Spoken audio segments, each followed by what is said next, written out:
whoa, whoa, WrestleMania. It's time to go through the first night of WrestleMania. How's everyone doing? Your boy here, Apollo from Down, Down, Up, Up. And as much as I wanted to start this video with gloating, we'll get there. We'll get there. If you saw my NXT Stand and Deliver results and review video, it's up on the channel. Go check it out. My voice might be getting a little bit better from that one, but we'll see. I'm actually kind of surprised. But WrestleMania. This is one time I'll say it. WrestleMania so far has one-upped NXT on the same weekend for me. The first night was fun. Again, not perfect in places, but a fun night for me. There are some things they got extremely right, some things slightly questionable, others, what are you doing? And I'm very happy to get one of those right. Woo! Woo! You know, I can't do the woo right now though. Anyway, before we get into it, couple of minor things. One, I'm sick of these useless kickoffs with nothing relevant on them besides one or two interviews. Boo, boo, boo. Two, I forgot to mention this during Stand and Deliver, but we sort of set the trend for lack of strength with this weekend. I'll explain. During the ladder match, we had Solo Sikoa try to pick up two people for the Samoan drop. Couldn't do it. Dropped them forward, didn't look like a bad fall, lesson learned. Then in the Triple Threat Tag Team Championship match, one of the Creed brothers tried to pick two people up, couldn't do it. Again, dropped them, seemed like they were all okay. Unfortunately for Rick Boogs, not okay. So let's get into WrestleMania. The national anthem was very flat this year. Unfortunately, the country singing did not do it for me. Don't really think it did it for a whole lot of people. I remember Titus was giving away some money through WWE and DoorDash to some organizations that we all made jokes at because it was so pitiful and could have been so much more. Sorry, I have to mention that because honest opinions. Woods and Kofi had an interview on the kickoff, and wow, it was great, and then their match got cut. Here's the thing. I wasn't that mad. It was a long night of wrestling, and Kofi and Woods have got their shine. Sheamus has got their shine, and there's one big overrated prick that did not deserve to be part of WrestleMania or any future wrestling event whatsoever that I hope doesn't get rebooked for tonight. And that would be Ridge Holland. You tried to break Gargano's neck and you broke Big E's. Somebody pick up the pieces here.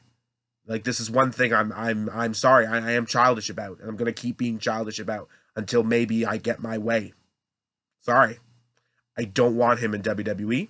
I don't want him wrestling anywhere near I'm watching because he's not a safe worker.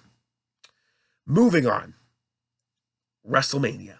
We kicked off, felt like somewhat appropriately, with the Tag Team Championship, SmackDown obviously, Usos taking on Nakamura and Boogs, and again, Boogs, he tried to pick up both Usos, and his leg gave out, and from what they said later in the show, he tore his quad. I'm pretty sure that's what I heard. That's not good. That's not good. Gonna miss him. Really gonna miss him. So Nakamura had to fill in the spots, which made the match extremely predictable what they're going to do. Usos are going to tease a finish. They did with the super kick and the splash. Nakamura kicked out. Nakamura gets a little bit of offense coming back, but no, Usos get the control into the 1D, 1, 2, 3. Still the tag team champions, Usos. Glad this match didn't swerve me, but I really feel bad about Boogs. It's a shame, man. It's a shame. He's over right now. He's fun. He makes SmackDown fun every week.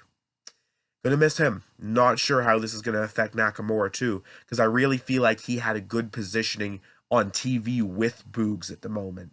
But Usos, still the champs. We the ones. All right, number 2. I'm already forgetting. Okay. Drew McIntyre, Happy Corbin. It was an okay match. And then the big stuff started to happen. We did the finisher teasing. Madcap Moss was sort of getting in Corbin's way, but he didn't cost Corbin the match. But man, didn't expect that. Corbin got end of days. Nobody kicks out of that. So 1, 2, kick out. McIntyre kicked out of end of days.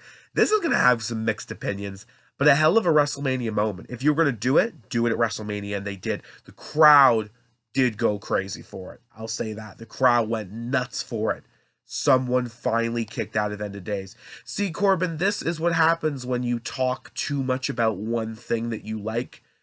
It will be removed from you. Someone's kicked out, and that man was Drew McIntyre. He got back up and he claymored Corbin's head off. And then he decided to attack the ropes with his sword and break the ring. That was hilarious. But of course, they got it all patched up for the next one. But Drew wins. This feud's over. Hallelujah to God. I am hoping Moss and Corbin get split up soon for the sake of things.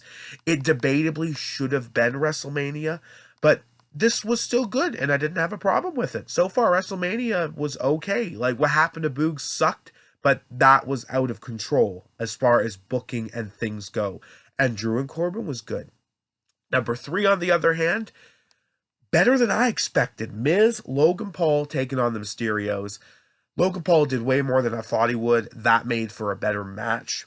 And the finish was a surprise to me. But lucky enough, in my opinion, because Logan Paul got it. He got those 619s. And then he got the splash.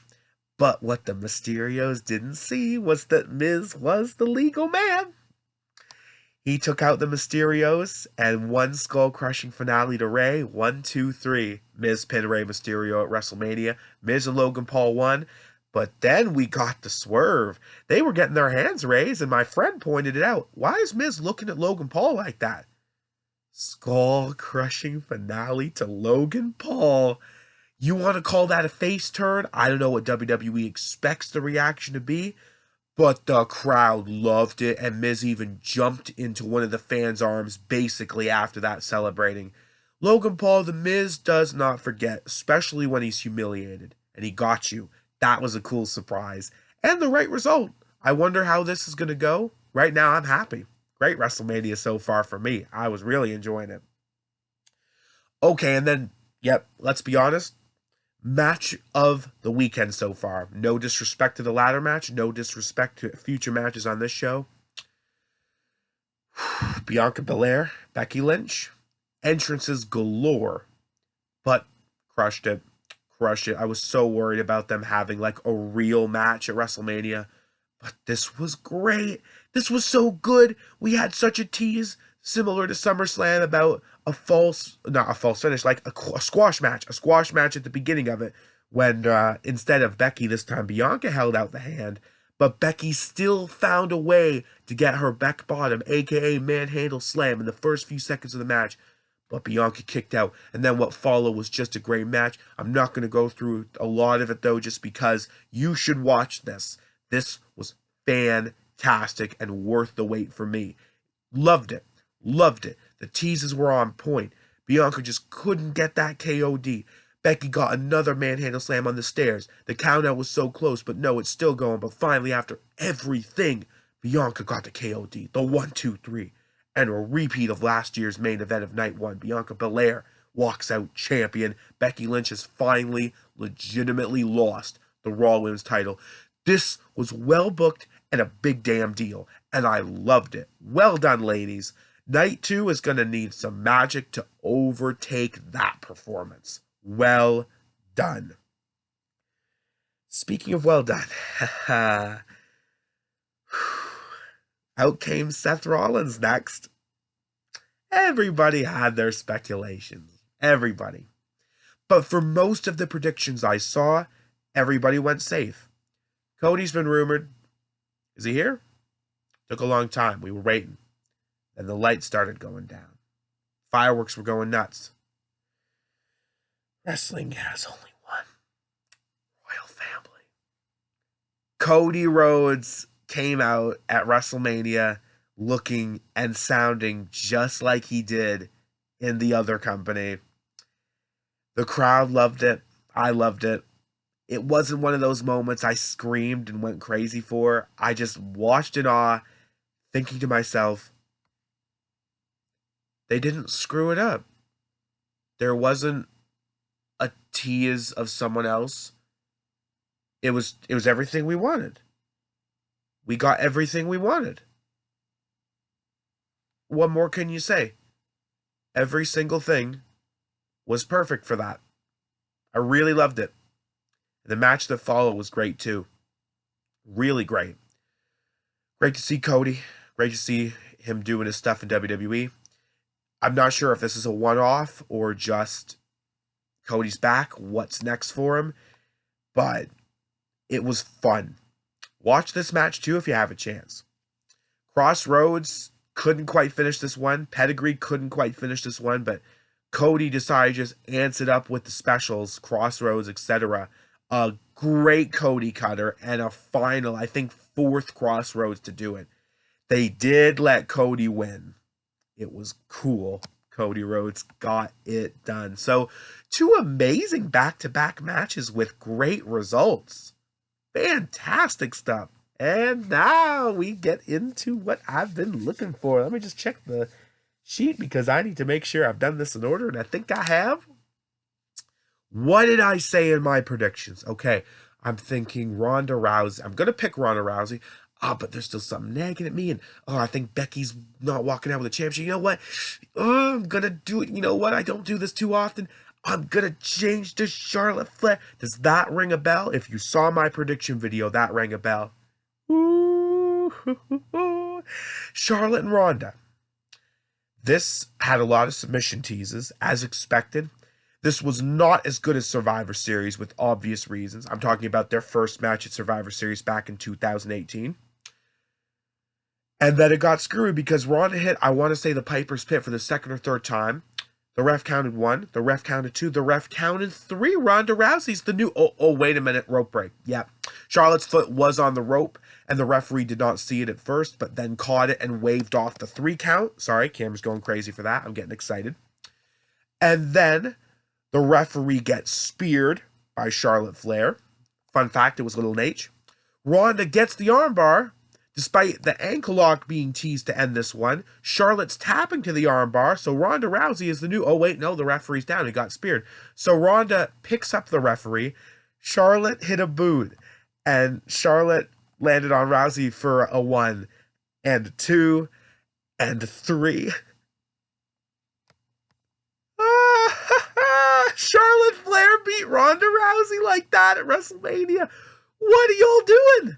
That was hilarious, and my friend was pissed. Oh boy, this was unexpected on so many levels. This was one of the easiest things to book over the weekend, but I gotta brag, I gotta gloat. Like I told you, something was nagging me up here. This is not gonna go the way it should or could. It might have to do with Becky. It might have to do with storyline. It might have to do with Ronda going away. And it was right. The little voice in my head was right. Charlotte Flair beat Ronda Rousey at WrestleMania by pinfall. So officially Ronda Rousey has been pinned without shenanigans. Hence Becky Lynch's weird pin at WrestleMania 35. Oh boy. What a choice. What a choice. I don't know why they did that. But I love it. Every reaction depends on who you pick. That's what helped me get through a bunch of this weekend, especially here. I told you so. Woo! Then we get to the main event. Stone Cold Steve Austin, Kevin Owens, KO show. Talking was good. Austin's pop was great. The talking continued to be good enough. But then it was Kevin who challenged him to the match. Yep, we got the match. Austin wrestled at WrestleMania, and I think we all guessed it once we saw the knee braces on him when he was coming out. No holds barred. It was a typical Austin match. It was fighting through the crowd. It was fighting around town. They decided to drive up to the entranceway because Austin came out on his little Jeep, golf cart, whatever you want to call it. It's not, but it's just funny to call it that. And Austin did take some abuse. He took a suplex on the floor outside. That was a bit of a surprise. Very safe one, though. Give Kevin his credit. Austin drank a lot of beer during the match. Kevin hit him with a stunner. 1, 2, nope. Austin kicked out of Kevin's stunner. They had a hilarious chair rope spot where Owens went for a chair shot, bounced off the rope into his own head, so officially a chair shot. Austin got the stunner. 1, 2, 3. Austin won at WrestleMania 22. He wrestled in the main event. It was as typical as it gets for his age and things right now. And I had fun. A lot of people probably hated that, but a lot of people must be very ignorant then for what was going to happen on WrestleMania. And we closed out with beer, another stunner to Kevin Owens, a stunner to Byron Saxton. Stone Cold Steve Austin at WrestleMania doesn't get old for me. Why? Because he's still one of the biggest things in wrestling, despite his lack of and whatever else he does. Stone Cold Steve Austin is always going to be a big draw, no matter what he's doing. What? WrestleMania, night one. Every single match for your boy. Let me know what you liked. Let me know what you didn't like. I'll see you guys for my last video for a little bit. Night 2 results and review on Monday. Hope you have a lovely day. Thanks so much for tuning in. We'll see you in a later video. Keep it real. Jam that jam. Enjoy WrestleMania.